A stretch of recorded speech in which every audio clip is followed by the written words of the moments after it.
නම් කවදාකවත් හැදෙන්නේ නැහැ දෙයියනේ. පොලිසියෙන් ඇවිල්ලා කුදලන ගිය දවසකට තමයි තේරෙන්නේ. මම මොනවා කරන්නද අප්පා?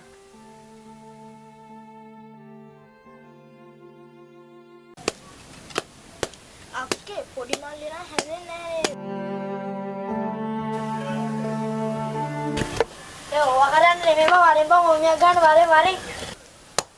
මේ අපිට අපේ පාඩිමේ වැඩේ කරගන්න දෙනවද අම්මා එන්න කලින්?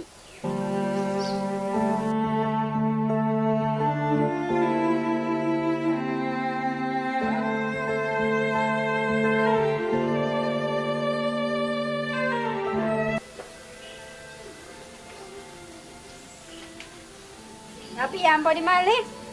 හා අක්කේ අපි යන්.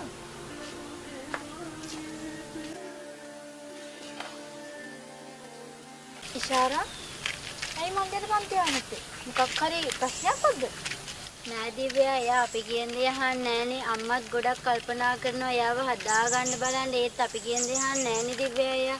ඉතින් ඔයානේ ගෙදර වැඩිමල්. ඔයාට පුළුවන් ඉතින් මල්ලිව කියලා හදාගන්න. ඒක යාගේ වැරද්දක් නෙමෙයි. ඔය ආශ්‍රය කරන කට්ටිය ඉන්නෝනේ. ඒගොල්ලෝ මෙයාට කියන වැති මෙහෙම කරන්න, මෙහෙම ඉන්න ඔයාලා ගෙවල් වලින් කියන දේවල් අහන්න එපා. එහෙම කියලා. අපි මොකක් හරි බලමු.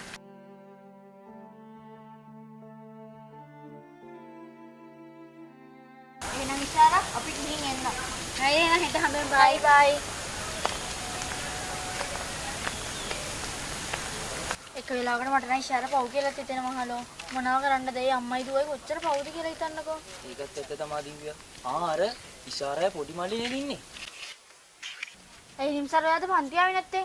ඕවයි ගිහින් කාටද බා හරි ගියේ? හරි ගියා කියන්නේ බලන්නකෝ. අනේ බං ඕවා කළා කාටද මම හරියන්නේ? ඉගෙන ගනින් ගිහිල්ලා ඉස්කෝලේ ඵලයන්. අනේ යන්නේ මේ අහුනොත් මමනේ යන්නේ. ඕගොල්ලෝ පාඩුවේ යන්නකෝ යන තැනක. මේ තමයිකෝ දිනුන වෙනවා ඕවෙන් දිනු වෙලා බලනකො තවසේ පොලිසිය ගාන යනකොට අනේ අපි යන්න එපු යන්න. ඕකට කොච්චර කිව්වත් තේරෙන්නේ නැහැ. අපි යන් දිව්‍ය.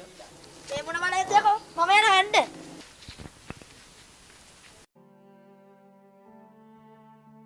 කොහොම හරි ජීවිතය හදා ගන්න ඕනේ සූදුවෙන්ම තමයි.